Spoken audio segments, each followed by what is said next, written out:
Donc, merci pour l'invitation. Je vais vous présenter le plan de la présentation en premier lieu. Donc, justement, la première étape sera de faire une brève mise en contexte de l'enquête et de la méthodologie. Dans un second temps, je vais présenter certains résultats du rapport de recherche spécifique portant sur les étudiantes et étudiants en situation de handicap avec diagnostic, qui porteront sur les caractéristiques et besoins des étudiantes et étudiants en abordant 7 des 10 thèmes présentés dans le rapport. En troisième lieu, nous allons terminer avec une période de questions. Donc, premièrement, pour la mise en contexte et les précisions méthodologiques. En premier lieu, je vais faire une mise en contexte de l'enquête générale. Donc, le projet a été financé par le ministère de l'Enseignement supérieur dans le cadre du chantier sur la réussite en enseignement supérieur. L'enquête a été menée conjointement par ECOB, le CRISPECH et l'IRIPI en collaboration avec la Fédération des cégeps. L'enquête a été réalisée à partir du sondage sur la population étudiante des cégeps, le SPEC 1 2021, qui a été bonifié pour l'occasion. Le questionnaire a été distribué dans 43 cégeps entre mai et octobre 2021, avec un taux de participation de 42 %. Les analyses de l'enquête générale portent sur les 22 172 étudiantes et étudiants qui avaient consenti à la recherche. Et les demandes éthiques ont été faites au comité éthique de la recherche des 3 cégeps d'affiliation. Michael Gaudreau, enseignant-chercheur d'ECOB, a coordonné l'ensemble des travaux. Aujourd'hui, comme je l'ai précédemment mentionné, les résultats qui seront présentés sont ceux qui apparaissent dans le rapport de recherche spécifique portant sur les étudiantes et étudiants en situation de handicap avec diagnostic, qui portait sur un échantillon de 2466 personnes étudiantes. Vous pouvez consulter le rapport pour plus de détails et pour en apprendre davantage sur les thèmes qui seront abordés aujourd'hui et en apprendre sur les thèmes qui ne seront pas abordés dans la présentation. Donc, de nombreuses personnes ont contribué à ce rapport et je les remercie toutes pour leur contribution. Il y avait notamment Michael Gaudreau d'ECOB, Lucie Rubach et Mylène Armstrong du CRISPECH. Pour ce qui est des précisions méthodologiques, il y a eu une pondération selon le cégep, le secteur, la population et le sexe pour assurer une meilleure représentativité.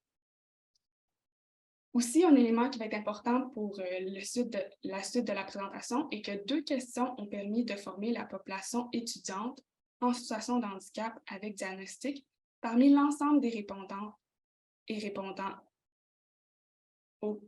du SPEC. Premièrement, les personnes répondantes ont été interrogées pour savoir si elles s'identifiaient comme étant en situation de handicap ou comme ayant des besoins particuliers. Les personnes ayant coché oui ou peut-être étaient invitées à indiquer si elles avaient reçu un diagnostic de la part d'une professionnelle ou d'un professionnel de la santé.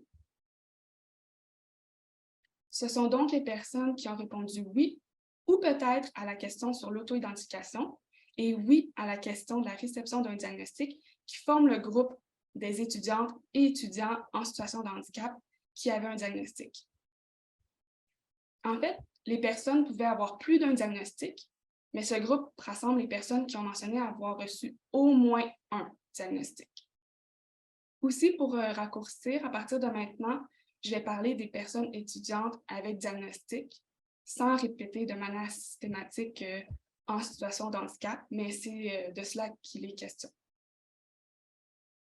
Des tests statistiques du QI-carré ont été réalisés afin d'identifier les différences statistiquement significatives au seuil de 1 % entre les personnes étudiantes avec diagnostic et les autres personnes étudiantes, c'est-à-dire toutes les personnes étudiantes qui ont répondu au questionnaire et qui n'avaient pas reçu de diagnostic, qu'elles soient en situation de handicap ou non. Donc, c'est ce groupe de personnes auquel je vais faire référence quand je vais parler au fil de la présentation des autres ou du reste de la population étudiante. Nous avons aussi parfois relevé des distinctions entre la population A et la population B. Donc, la population A, ce sont les nouveaux inscrits, alors que la population B, ce sont des personnes qui ont soit changé de programme ou qui ont fait un retour aux études. Donc, pour maintenant entrer dans les résultats en tant que tels, qui touchent les caractéristiques et les besoins de la population étudiante, je vais commencer par vous présenter quelques caractéristiques personnelles.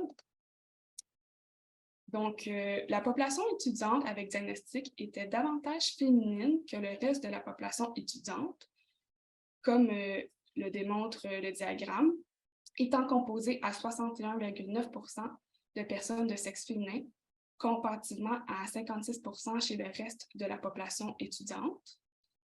Ces données étaient disponibles grâce au dossier de l'étudiant ou de l'étudiante et il n'y avait pas de données qui étaient disponibles par rapport au genre. Donc, ce sont les données que nous avons dans le cadre de cette enquête.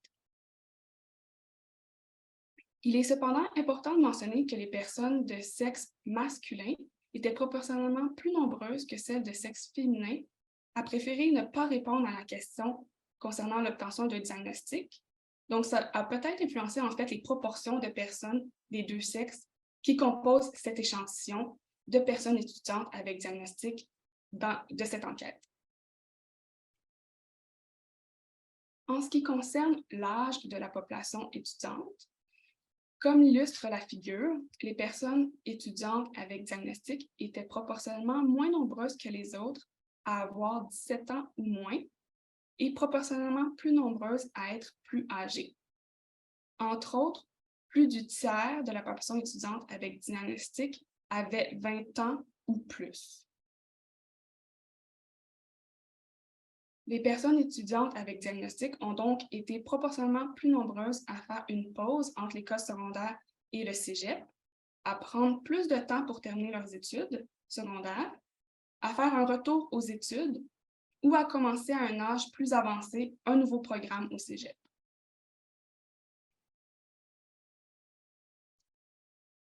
Donc, si on y va de façon plus précise, pour ce qui est de la distribution des âges au sein de la population étudiante entre la population A et B, on remarque avec le tableau que la majorité des personnes étudiantes avec diagnostic appartenant à la population A avaient 17 ans ou moins et un cinquième d'entre elles avaient 18 ou 19 ans. Les personnes étudiantes avec diagnostic appartenant à la population B étaient plutôt réparties de manière relativement égale dans les tranches d'âge de 17 à 19 ans, de 20 à 23 ans et de 24 ans ou plus. En ce qui concerne le fait d'avoir des enfants à charge, une faible proportion, soit 3,9 % des étudiantes et étudiants avec diagnostic avaient des enfants à charge, mais c'est quand même important de le prendre en considération lorsque sont pensées, par exemple, certaines exigences de cours, comme la présence ou la participation en classe.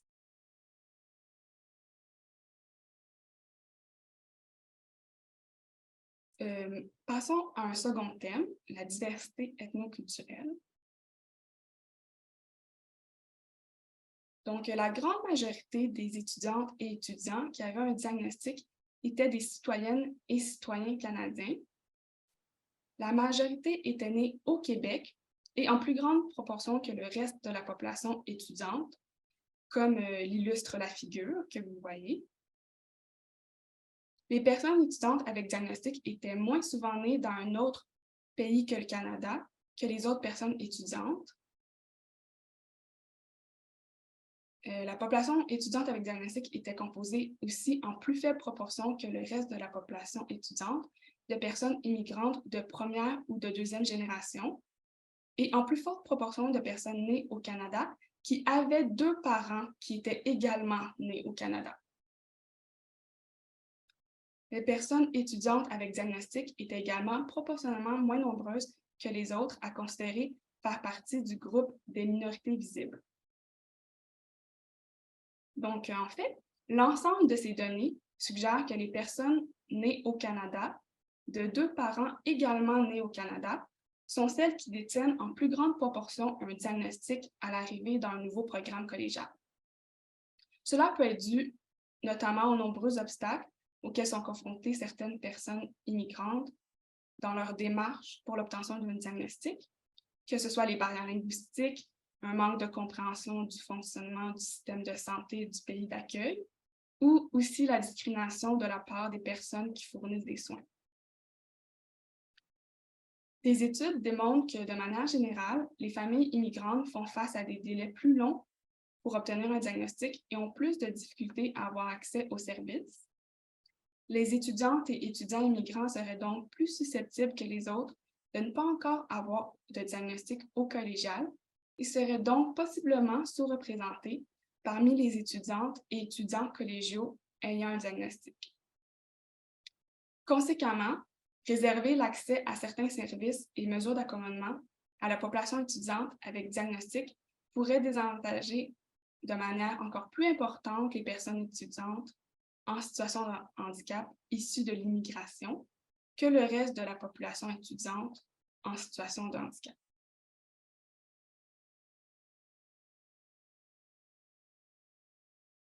Les personnes étudiantes avec diagnostic mentionnaient en plus grande proportion que les autres avoir été victimes de discrimination au sein du milieu scolaire. Les motifs de discrimination étaient divers, mais les plus mentionnés par les personnes étudiantes avec diagnostic étaient reliés à leur apparence physique, autre que la couleur de leur peau, ou à une déficience physique ou neurologique, un trouble d'apprentissage ou une condition de santé mentale. Les personnes étudiantes avec diagnostic étaient également proportionnellement plus nombreuses que les autres à mentionner vivre de la discrimination en raison de leur orientation sexuelle, de leur douance, de leur niveau de vie, de leur sexe et de leur identité ou de leur expression de genre, avec des proportions qui avoisinaient toutes les 5 %.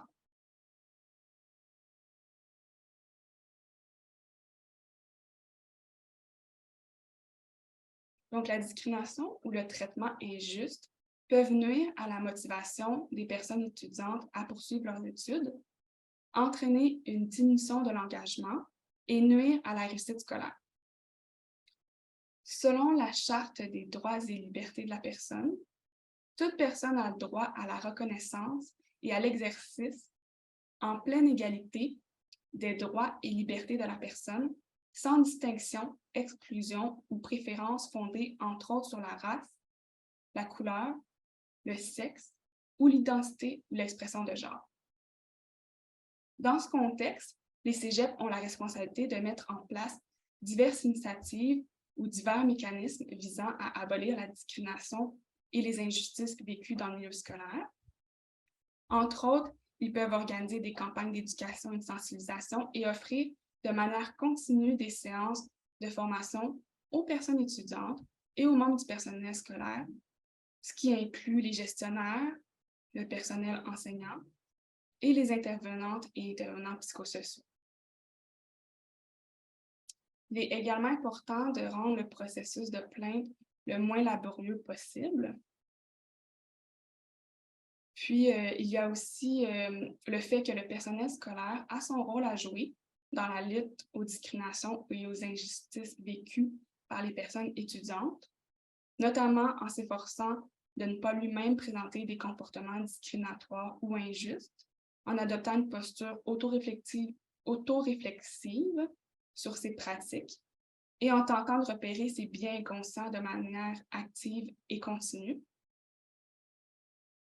Le personnel enseignant peut aussi créer un environnement de classe dans lequel la diversité est valorisée, notamment en reflétant la diversité dans ses contenus éducatifs. Il peut également exprimer clairement que les propos discriminatoires ne seront pas tolérés dans sa salle de classe et intervenir si des propos discriminatoires sont malgré tout exprimés.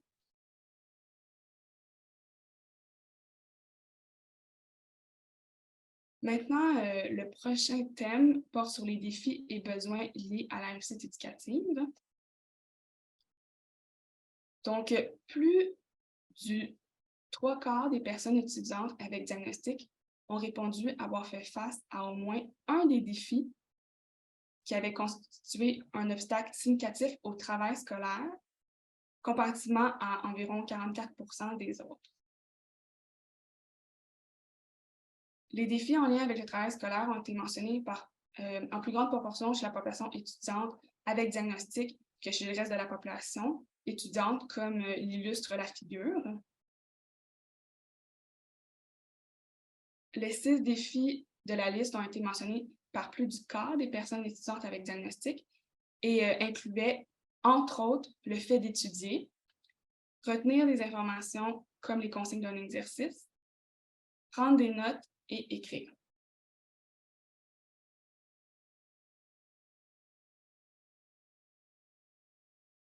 En ce qui concerne les défis en lien avec la vie étudiante, ici aussi, les personnes étudiantes étaient proportionnellement plus nombreuses que les autres à mentionner avoir rencontré chacun des défis proposés dans la liste. La gestion du stress ou de l'anxiété, la concentration et l'attention en classe, la gestion du temps, la planification des tâches et la détermination des priorités, ainsi que la prise de parole en classe, étaient les défis en lien avec la vie étudiante qui étaient les plus mentionnés. Il est aussi à noter que tous les défis ont été mentionnés par au moins 1/5 des personnes étudiantes avec diagnostic. Donc, ces données sont intéressantes, étant donné que les défis rencontrés durant le parcours scolaire antérieur peuvent quand même être annonciateurs des types de défis qui seront rencontrés durant le parcours collégial. Donc, dans certaines études, les personnes étudiantes en situation de handicap avaient mentionné avoir de la difficulté avec certaines habiletés, compétences et stratégies d'apprentissage à leur arrivée au postsecondaire, telles que la prise de notes, parce qu'elles n'avaient pas appris la bonne technique à l'école secondaire. Donc, dans ce contexte, peut-être que plus d'ateliers de formation pourraient être offerts à l'ensemble de la population étudiante afin de les aider dans le développement et le perfectionnement de certaines habiletés, compétences ou stratégies d'apprentissage essentielles à la réussite des cours, dont la prise de notes, la gestion du temps, la planification des tâches et la détermination des priorités. Des efforts supplémentaires pourraient peut-être également être déployés pour faire la promotion de ces ateliers et formations, puis aussi la transmission et le partage de connaissances sur ces stratégies durant les cours par la personne enseignante, mais aussi par les pairs, pourrait être bénéfique pour les personnes qui n'ont pas le temps à l'extérieur de la classe pour se former, comme c'est possiblement le cas de plusieurs personnes en situation de handicap avec diagnostic qui sont plus âgées et qui travaillent durant l'année scolaire. Aussi, les difficultés reliées aux examens, à la prise de parole en classe et aux travaux d'équipe qui ont été rencontrés par l'ensemble de la population étudiante collégiale, comme l'illustre la figure, soulignent l'intérêt d'offrir plusieurs options sur les plans de l'expression, de la communication et de l'engagement, comme de la flexibilité dans les activités de participation en classe ou dans le format des évaluations.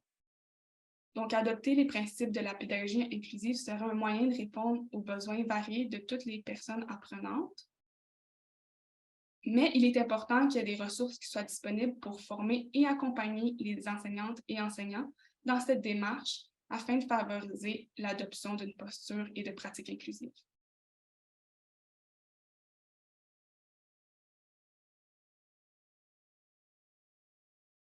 En ce qui concerne les mesures et services reçus dans le parcours scolaire antérieur, ce sont uniquement les personnes étudiantes qui avaient rencontré au moins un défi dans le travail scolaire ou la vie étudiante qui étaient invitées à répondre aux questions relatives aux mesures d'aide ou d'accommodement et aux services professionnels reçus à l'école ou à l'extérieur durant le parcours scolaire antérieur.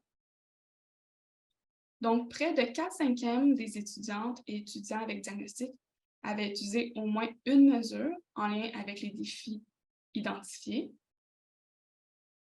Le plan d'intervention individualisé, la prolongation des délais pour la remise des travaux et examens, la mise en place d'adaptations en contexte de classe ou d'examen et l'accès à des locaux isolés lors d'examens étaient les mesures qui avaient été utilisées le plus durant le parcours scolaire antérieur.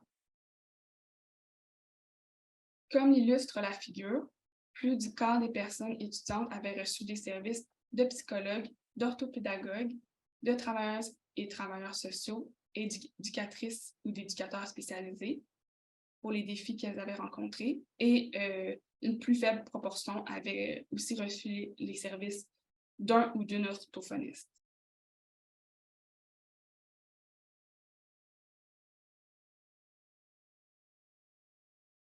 En ce qui concerne l'auto-identification, parmi les personnes étudiantes avec diagnostic, 62,3% s'identifiaient comme étant en situation de handicap ou comme ayant des besoins particuliers, alors que 37,7% répondaient peut-être.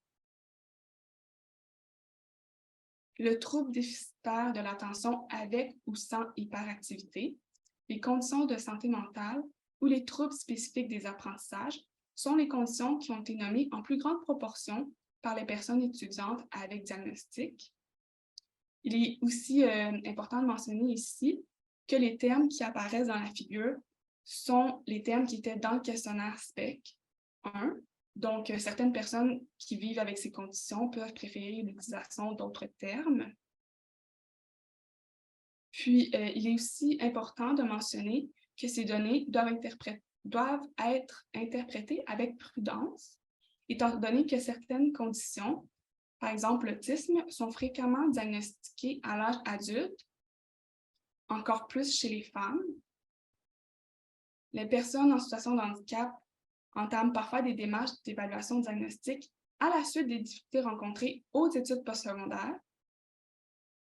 Donc, parfois, avant d'entamer ces démarches, elles possèdent peu de connaissances sur certaines conditions, ce qui réduit les probabilités qu'elles aient associé leur situation de handicap ou leurs besoins particuliers, dans ce cas d'exemple, à l'autisme, lorsqu'elles ont répondu à l'enquête. Puis, c'est peut-être également le cas pour d'autres conditions.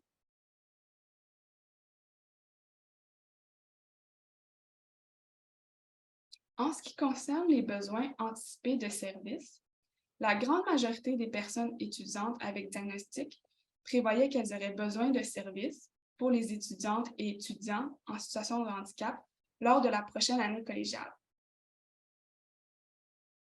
Ces données soulignent donc l'importance qu'il y ait les ressources nécessaires, autant au niveau financier qu'au niveau du personnel, pour que ces personnes étudiantes aient accès aux services et dans des courts délais aussi, parce que comme les sessions sont courtes, un manque de ressources qui entraînerait des délais dans l'accès à des services ou l'obtention de mesures d'accommodement, par exemple un preneur ou une preneuse de notes, peut avoir des impacts sur la réussite de certains cours pour cette session, ce qui peut avoir un impact sur le parcours plus global au collégial.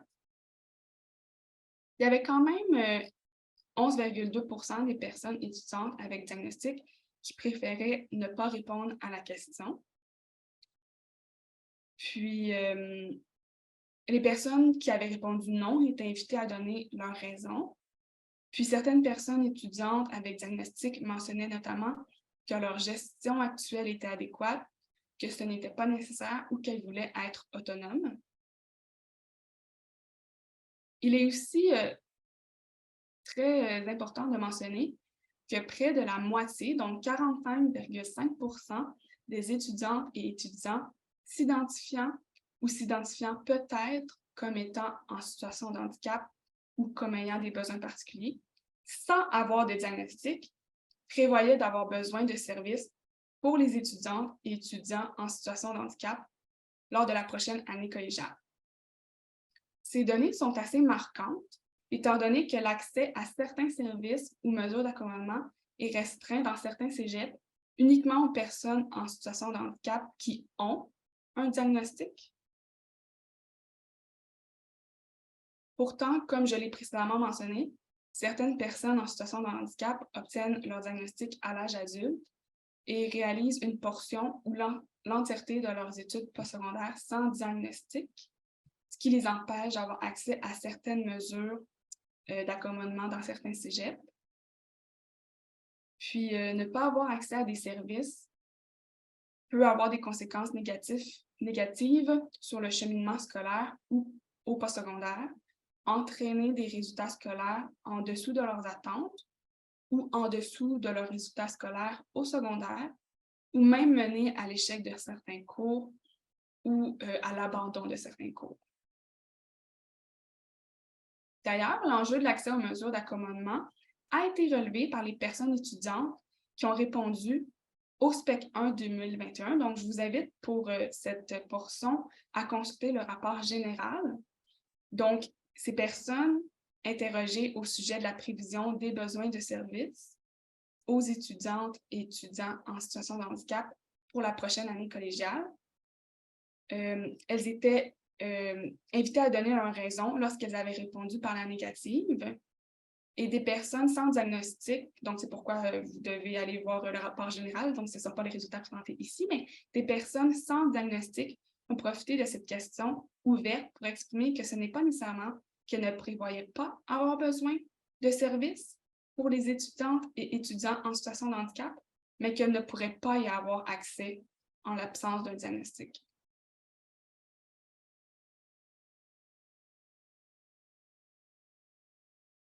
Prochaine thématique, le parcours scolaire et le choix vocationnel.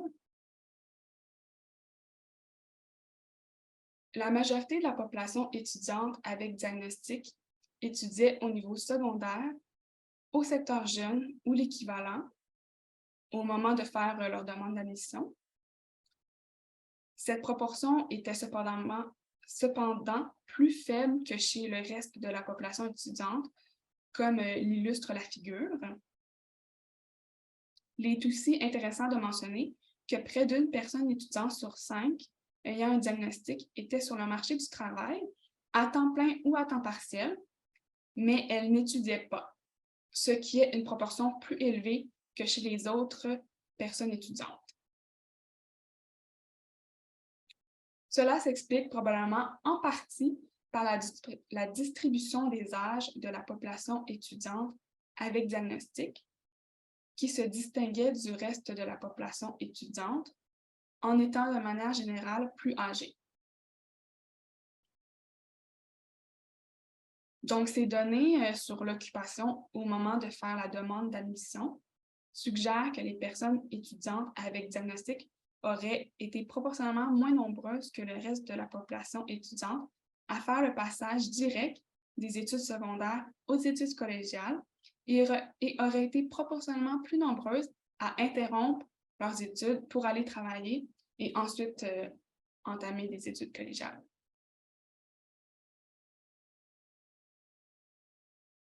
En ce qui concerne la durée prévue des études, les personnes étudiantes qui avaient un diagnostic prévoyaient en plus faible proportion que les autres compléter leur programme d'études dans la durée prévue. Elles prévoyaient en plus forte proportion ne pas terminer en respectant la durée prévue de leur programme ou ne pas savoir. Les raisons les plus fréquemment mentionnées par les personnes étudiantes avec diagnostic pour expliquer ce choix d'allonger la durée de leurs études était le souhait d'avoir moins de stress et le besoin d'avoir plus de temps, le fait que le programme soit trop exigeant, leur situation de handicap, un changement de programme et la nécessité d'obtenir de meilleures notes.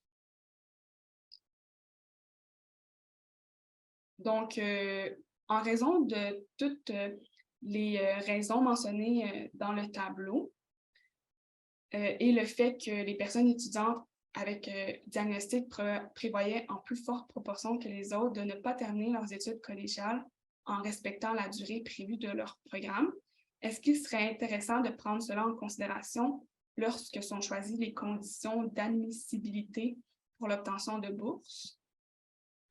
En fait, pour le moment, certaines bourses exigent que les personnes étudiantes soient inscrites à temps plein pour être admissibles, avec une charge de cours qui nuit potentiellement à la réussite des cours pour certaines personnes. Donc, des personnes étudiantes qui ont besoin de prêts et bourses peuvent subir une pression de s'inscrire à un nombre de cours minimal afin d'être admissible à ces bourses.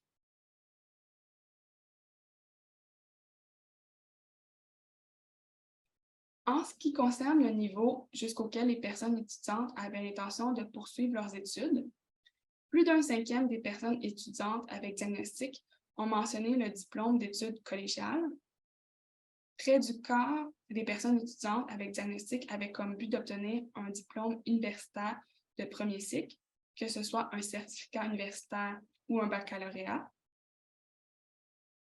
Près d'un cinquième des personnes étudiantes avec diagnostic avaient l'intention d'obtenir un diplôme de cycle supérieur, que ce soit une maîtrise ou un doctorat.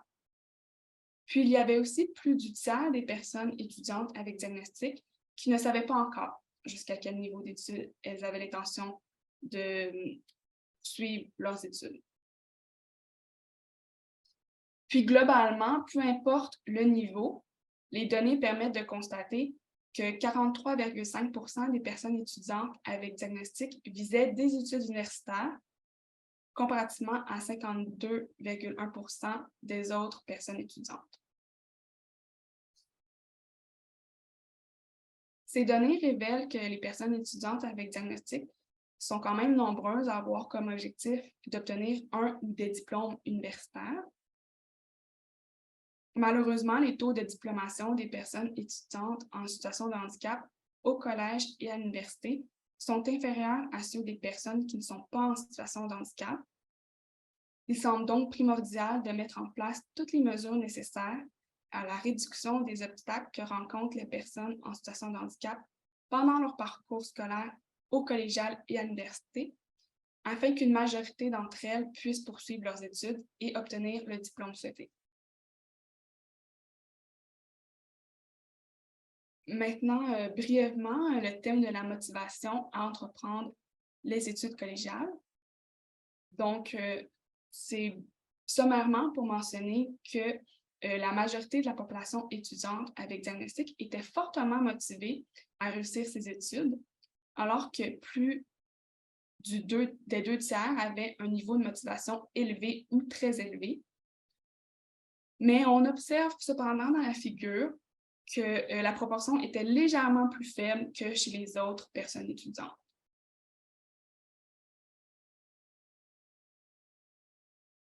Pour ce qui est des sources de motivation, d'une forte motivation ou d'une plus faible motivation, les plus motivés évoquaient surtout l'avenir professionnel,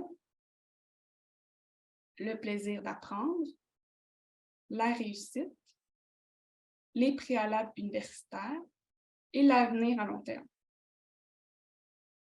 Les moins motivés évoquaient surtout la pandémie, les difficultés à l'école, les enjeux de santé mentale et la surcharge de travail.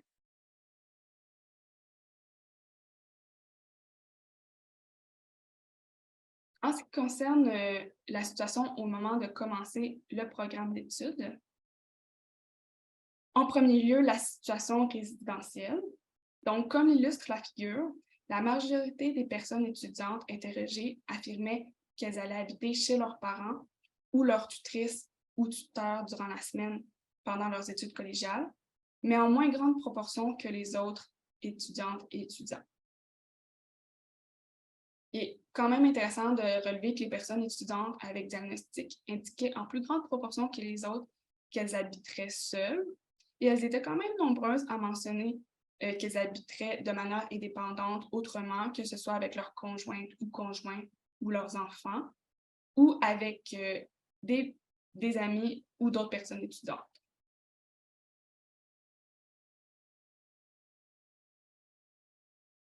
Comme l'illustre le tableau, les personnes étudiantes plus âgées affirmaient en plus grande proportion que les plus jeunes qu'elles habiteraient de manière indépendante.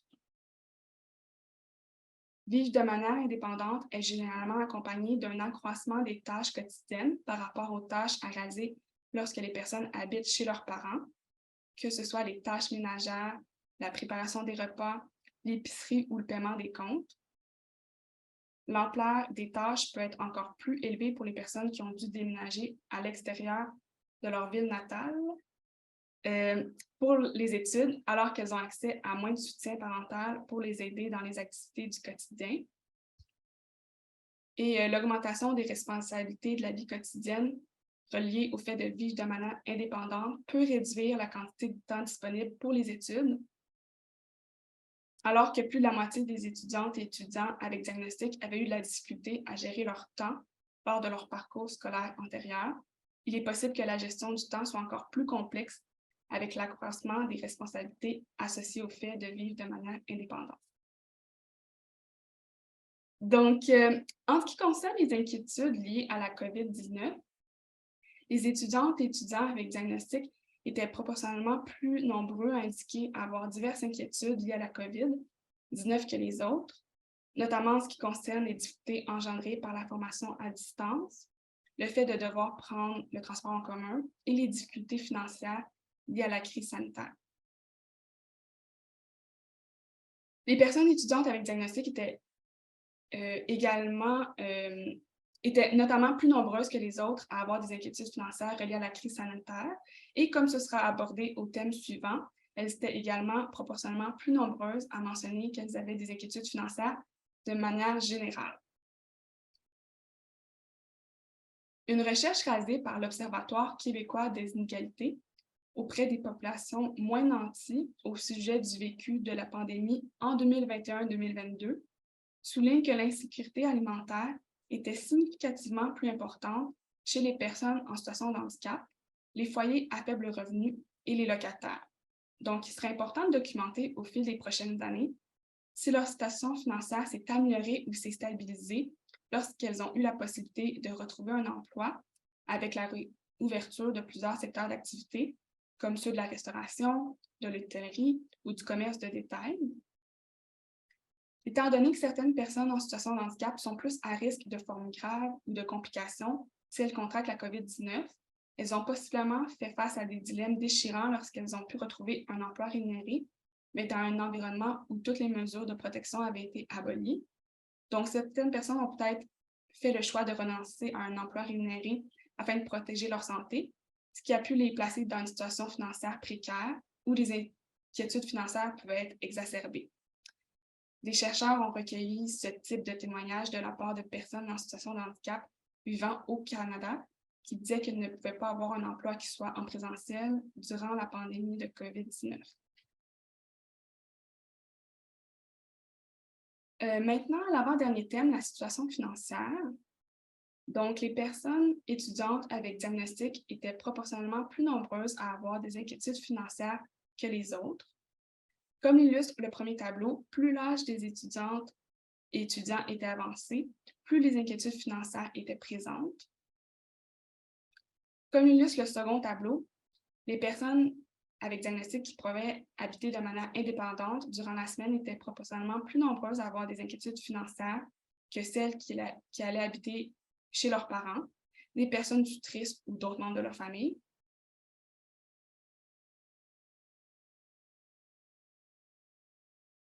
En ce qui concerne les raisons des inquiétudes financières, cette raison a été mentionnée par plus du 5e des personnes étudiantes avec diagnostic. Puis les personnes étudiantes avec diagnostic étaient nombreuses à mentionner comme raison des inquiétudes financières la difficulté à payer les dépenses de base, les dettes personnelles qui s'accumulent et les revenus d'emploi insuffisants pour subvenir aux besoins de base.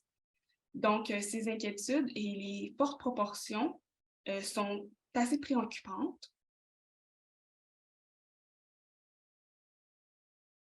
Puis, ce tableau-ci illustre que les raisons de certaines inquiétudes financières, comme les dettes personnelles qui s'accumulent et les difficultés à payer les dépenses de base, étaient plus présentes chez les personnes avec diagnostic qui étaient plus âgées que chez celles qui étaient plus jeunes. Donc, je manque un peu de temps, donc je vous inviterai, on va vous envoyer les diapositives à consulter les diapositives plus en détail sur les sources de financement des études et le travail rémunéré. Puis, je vais vraiment brièvement passer la dernière thématique et vous pourrez consulter les figures avec le diaporama par la suite. Donc, en fait, globalement, il y avait quand même des grands besoins d'aide pour réussir les études collégiales. Autant aussi des besoins d'aide sur le plan personnel, notamment pour contrôler le stress, gérer l'emploi du temps et faire face à des problèmes d'ordre psychosocial. Il y avait aussi des grands besoins d'aide en langue d'enseignement, notamment pour écrire sans faute, comprendre et analyser des textes variés et rédiger des textes variés. Et pour ce qui est des besoins en langue seconde, les besoins les plus mentionnés étaient pour écrire, pour parler, soutenir une conversation en plus forte proportion, puis ensuite lire et comprendre.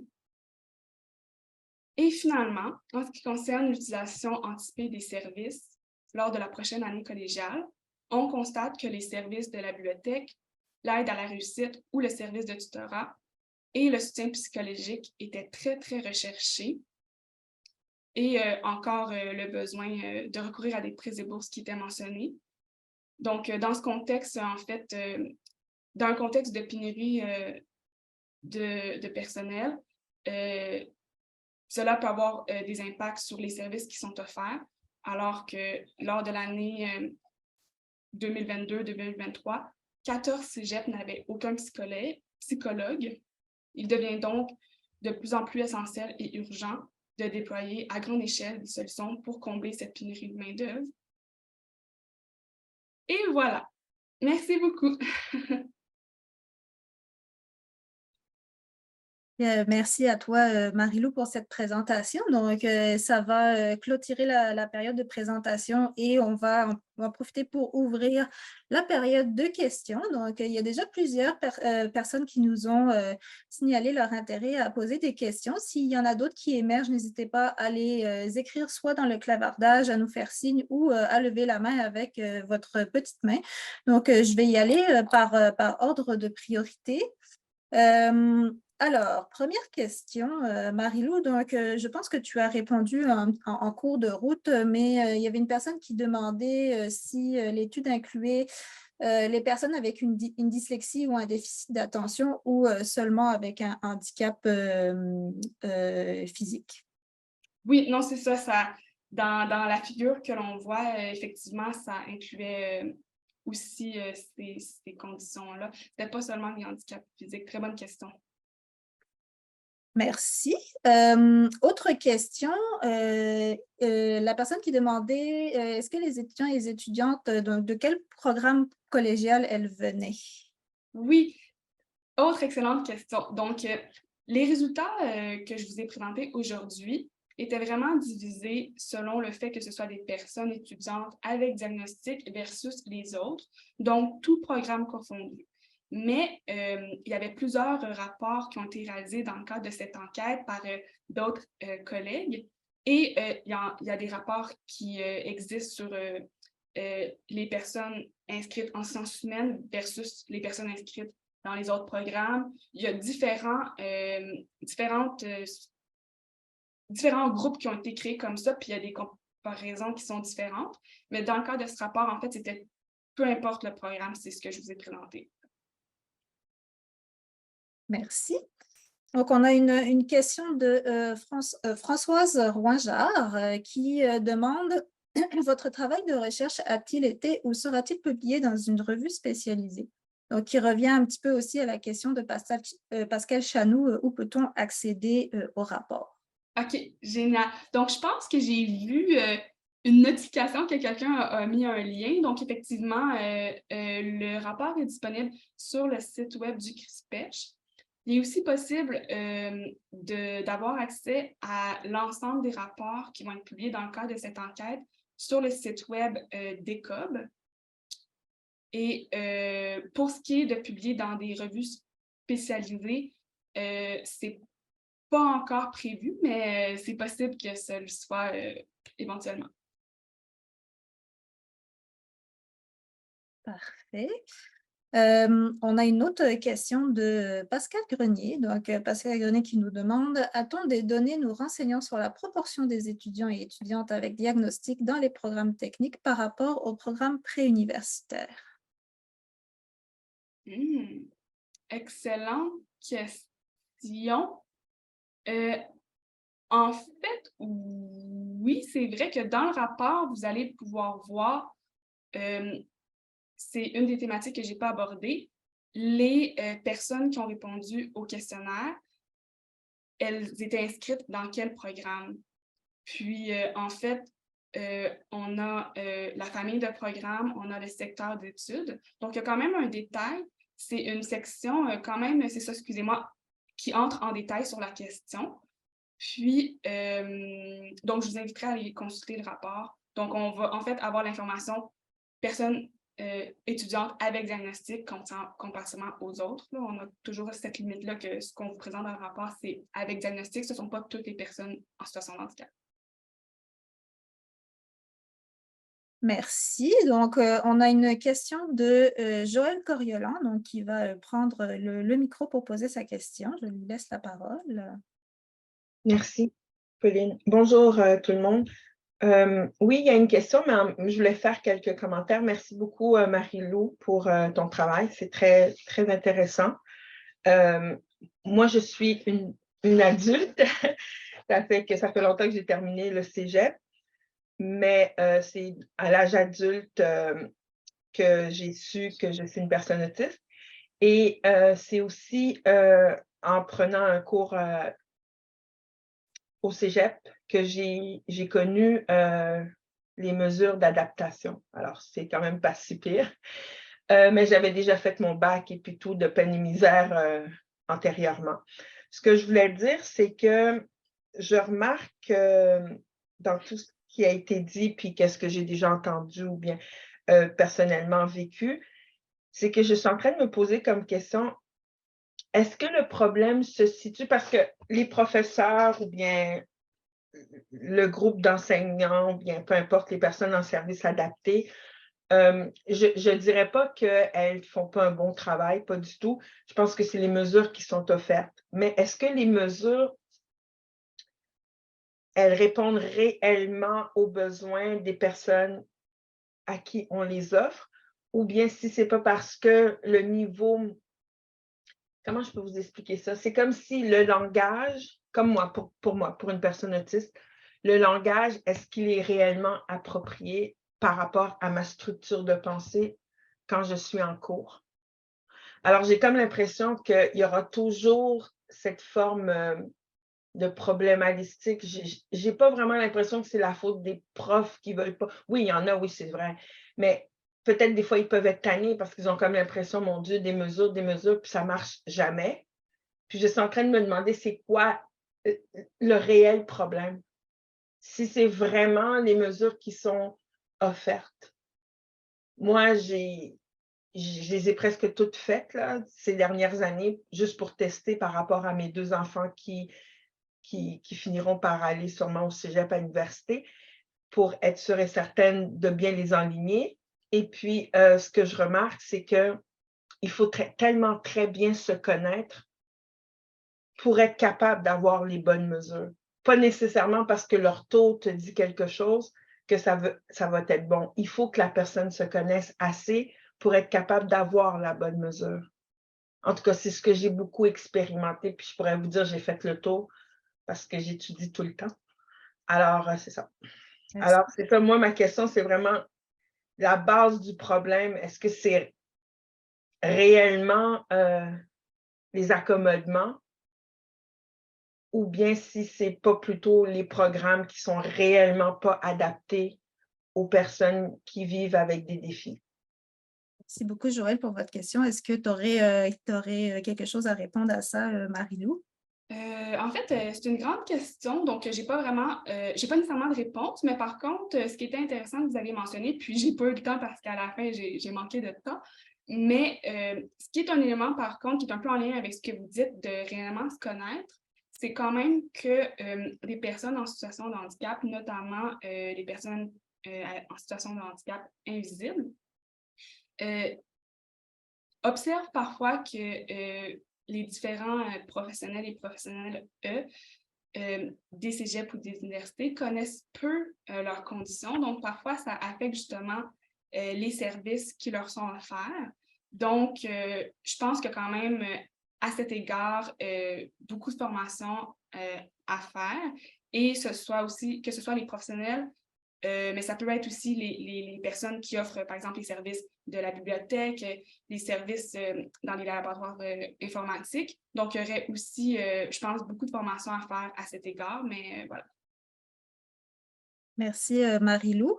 On a encore 2 questions sur la liste des questions. Je vois que le temps commence à filer un peu. Si jamais vous avez encore des questions, sachez que même si ici à 13h, on n'a pas fini de faire toutes les questions, ou si vous voulez rester aussi pour discuter de façon un peu plus informelle, ça va être possible de le faire. Marie-Lou va pouvoir rester un petit peu plus longtemps là, si vous voulez soit discuter de façon un petit peu plus informelle avec elle, ou si vous avez d'autres questions qu'on n'aura pas eu le temps nécessairement d'aborder dans le cadre du temps officiel qui nous est imparti.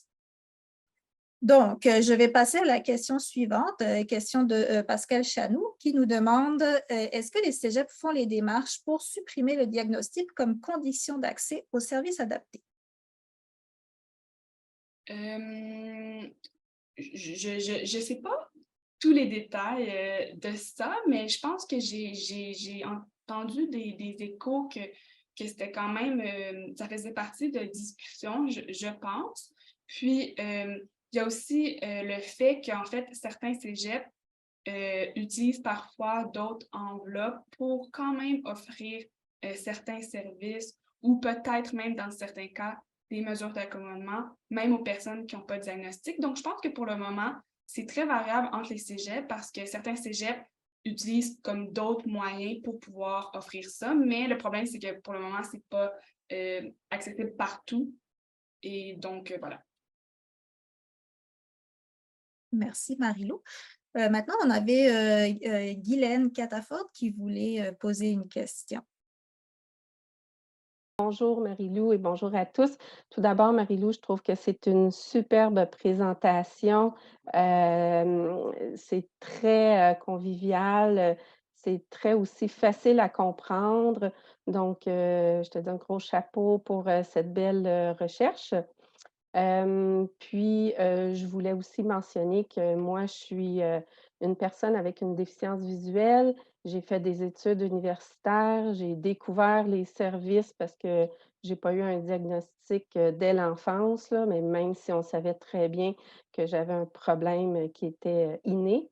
Alors, ça, on ne reviendra pas en arrière, mais bref, tout ça pour dire que le commentaire que je veux apporter, dans le fond, c'est est-ce que ce serait pas plutôt très important de démystifier le tout auprès des étudiants, afin de leur mentionner que les services sont disponibles pour pas juste parler des diagnostics, mais pour dire peut-être que, vous pourriez avoir besoin de X, Y, Z services parce qu'il y en a souvent, bon, qui n'ont pas de diagnostic ou qui en auront ils n'ont pas rencontré d'experts encore.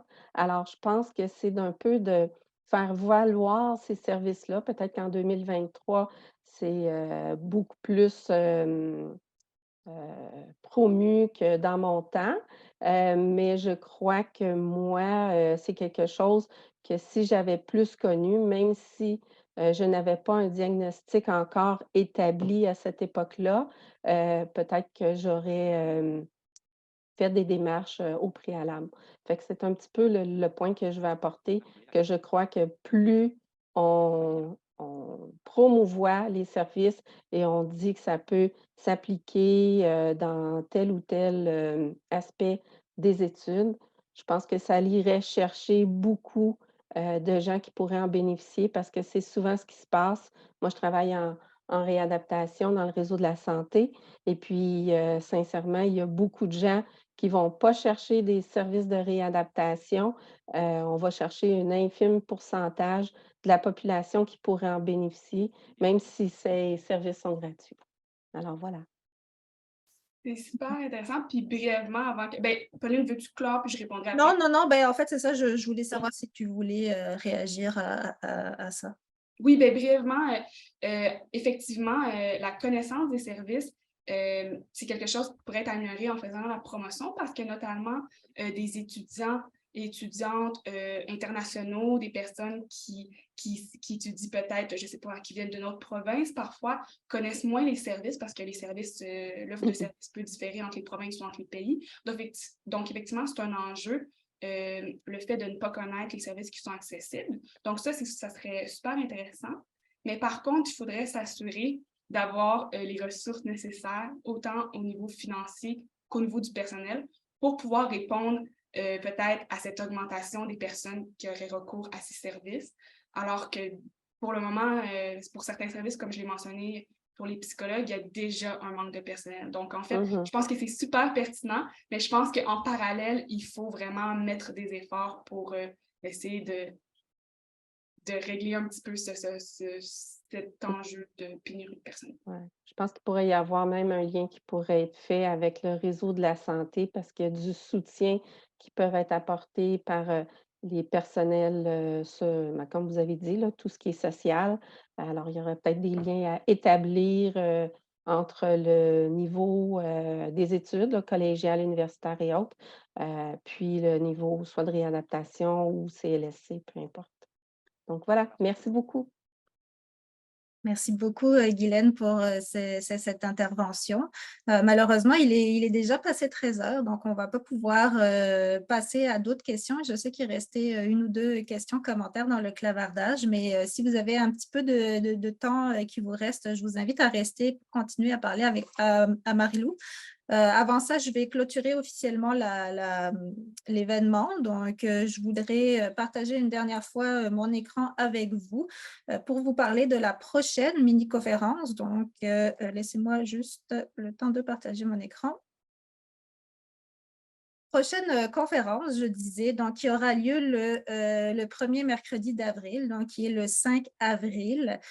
Qui aura lieu à la même heure qu'aujourd'hui, donc de midi à 13 heures. Encore une fois, l'accès est gratuit. Vous n'avez qu'à vous inscrire en ligne pour pouvoir recevoir le lien pour vous connecter. Donc, la thématique de la prochaine midi-conférence, ça va être sur la réussite éducative des étudiantes au collégial avec un TDAH, un TDA ou un TDAH, et ce qui va favoriser l'autodétermination. Donc, c'est une conférence qui va être présentée par Evelyne Pitre, qui est chercheuse, enseignante en fait, et chercheuse au Cégep du Vieux-Montréal. Edwin Rosbach, qui est enseignant également et chercheur au Cégep de Drummondville. Et Lucie Rosbach, qui est chercheuse au CRISPECH. Donc, ne manquez pas ce rendez-vous, avant-dernier rendez-vous de la série. Donc, ça clôture pas mal l'événement. Donc, avant de clôturer pour vrai, je voudrais remercier encore une fois Marie-Lou pour sa présentation d'aujourd'hui. Je voudrais aussi remercier les personnes qui nous ont aidés aujourd'hui à rendre l'événement plus accessible. Donc, Sean Malone à l'interprétation et Jennifer de cette post-production au sous-titrage. Merci également aux autres membres du CRISPECH qui m'ont aidé à organiser cette conférence.